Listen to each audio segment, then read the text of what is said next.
다윗 왕이 사람을 보내어서 로드발에 있는 암미엘의 아들 마길의 집에서 그를 데려왔다. 사울의 손자이며 요나단의 아들인 모비보셋은 다윗에게 와서 엎드려 절하였다. 다윗이 내가 모비보셋이냐 하고 물었다. 그가 대답하였다. 예, 임금님의 종 모비보셋입니다. 다윗이 그에게 말하였다. 겁낼 것 없다. 내가 너의 아버지 요나단을 생각해서 내게 은총을 베풀어 주고 싶다. 너의 할아버지 사울 임금께서 가지고 계시던 토지를 너에게 모두 돌려주겠다. 그리고 너는 언제나 나의 식탁에서 함께 먹도록 하여라. 사무엘 하 9장 5절부터 7절까지의 말씀. 다윗은 명실상부한 왕으로 등극하게 되었습니다. 왕권의 정통성을 지켜내기 위해 그가 했던 매우 중요한 일이 하나 있었죠. 그것은 하나님의 궤인 법궤를 자신의 성으로 모셔드리는 일이었습니다. 3만 명의 정병을 뽑아가지고 마치 납치하듯 법궤를 모셔오려고 할 때 그는 실패할 수밖에 없었습니다. 그러나 그가 겸손한 태도로 정말 법궤를 모시는 태도로 모셔왔을 때 법궤가 다윗성으로 옮겨지게 되었고 마침내 하나님이 그와 함께 계시다는 사실을 사람들에게 가시적으로 보여줄 수가 있게 되었습니다. 그리고 다윗과 그 가문 사이에 하나님과 언약이 맺어지는 사건이 벌어졌죠.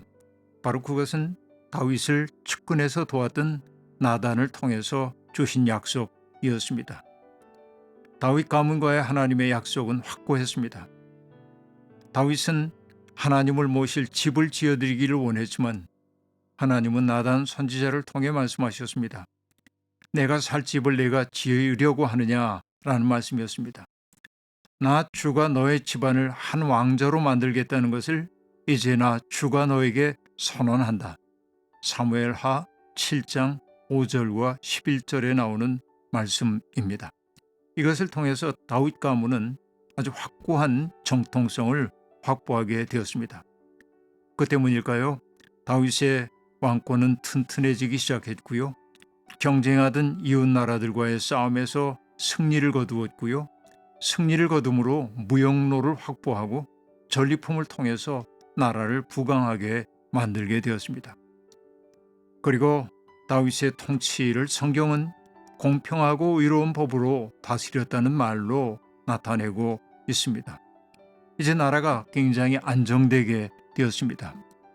그때 비로소 다윗은 측근들을 시켜서 사울 집안에 살아남은 사람이 있는지를 살펴보라고 명령합니다.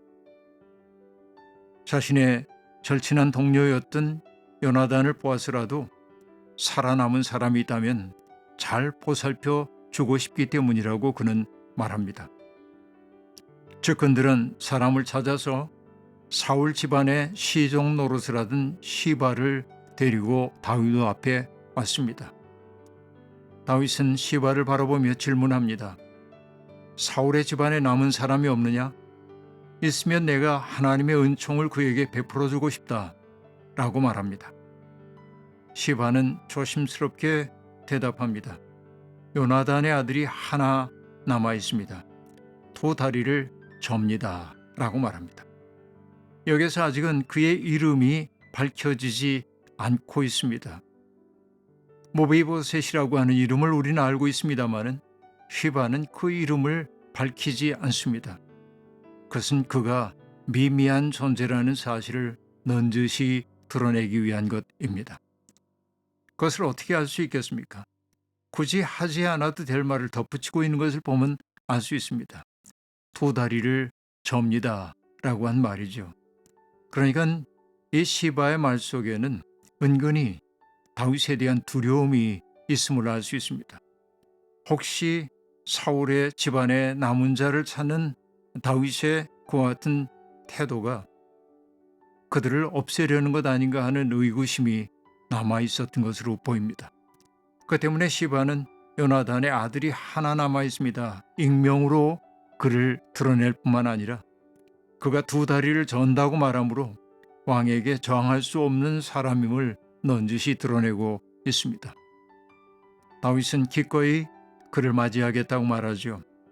그래서 로드발에 있는 암미엘의 아들 마길의 집에 머물러 있었던 그를 데려옵니다. 다윗은 비로소 요나단의 아들을 맞이하고 그에게 질문을 던집니다. 내가 무비보셋이냐? 예, 임금님의 종 무비보셋입니다. 라고 말합니다. 여기 이름을 거명한다고 하는 것은 어떤 의미일까요? 그에 대한 통제권이 확립되었음을 드러내는 것이라고 볼 수 있겠습니다.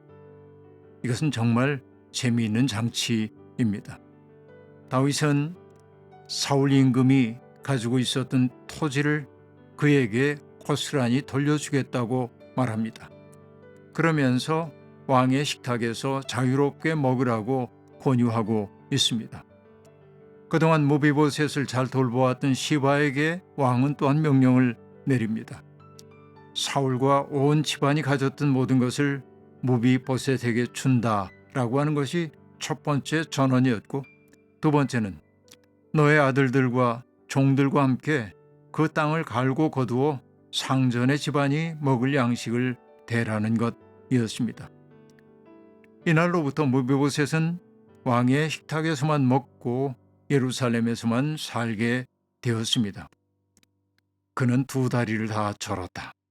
이것이 여러분 성경이 들려주고 있는 무비보셋에 대한 씁쓸한 우울한 이야기입니다. 무비보셋이 왕의 식탁에서 먹었다는 그 사실이 왕의 호의를 샀다는 말로 받아들일 수도 있습니다만, 어떤 의미에서는 일종의 인질일 수도 있음을 암시하고 있는 것인지도 모릅니다. 권력의 두 얼굴이 있죠. 다윗은 무비보셋을 자기의 곁에 둠으로 일거양득의 이익을 보고 있습니다. 자기의 너그러움을 백성들 앞에 드러내 보이는 동시에 혹시 있을지도 모르는 반역의 씨앗을 잘라내고 있음을 알 수 있습니다. 반역의 씨앗이 자라기 전에 자기 곁에서 길들이고 있음을 알 수 있습니다.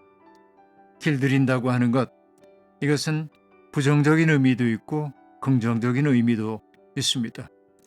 생텍쥐페리의 어린 왕자에서 은빛 여우는 길들인다는 말을 관계를 맺는다는 말, 함께 시간을 들임으로써 서로를 알아가는 것을 길들인다는 말로 표현했습니다. 사귐에는 그러한 길들임이 필요합니다. 그러나 부정적인 길들임도 있습니다. 우리가 가지고 있는 야성의 태도들을 순치시킴으로 제도에 순복하는 존재로 만드는 것도 길들임의 일종입니다. 권력은 사람들을 길들임으로 자기에게 복종하도록 만들기도 하는 법이지요. 어쩌면 무비보셋을 자기의 곁에 묶어두었던 다윗의 그 행위가 일종의 길들임이 아니었는가 하는 생각을 갖게 되는 것은 바로 그 때문입니다. 무비보셋, 불행한 인생이었습니다. 그러나 그의 이름의 뜻은 우상의 근절 혹은 부끄러움을 없애는 자라고 하는 뜻이었습니다. 그는 자기의 이름 뜻대로 그 운명을 살아냈을까요? 이것이 우리에게 주어져 있는 질문이기도 합니다. 다윗은 어쨌든 탁월한 통치자임이 분명합니다. 그는 권력자의 두 얼굴을 다 가지고 있긴 했지만은, 그러나 백성들의 마음을 사면서 또한 자기의 권력의 그 자리를 공고하게 만드는 지혜로운 모습을 보여주고 있음을 우리가 알 수 있습니다. 하나님, 인간의 선의야말로 모든 도덕적 행동의 바탕이라지만 선의 속에 가끔은 이기적인 욕망이 깃들기도 함을 우리는 압니다. 깨끗하게 자기를 비우지 못한 이들의 선행 속에는 스스로 좋은 사람이라는 평판을 얻고 싶은 마음이 담겨 있습니다. 속된 우리 마음을 하나님의 선하신 뜻으로 정화하여 주십시오. 우리가 하는 모든 말과 행동이 하나님의 영광을 드러내는 통로가 되게 해 주십시오. 아멘.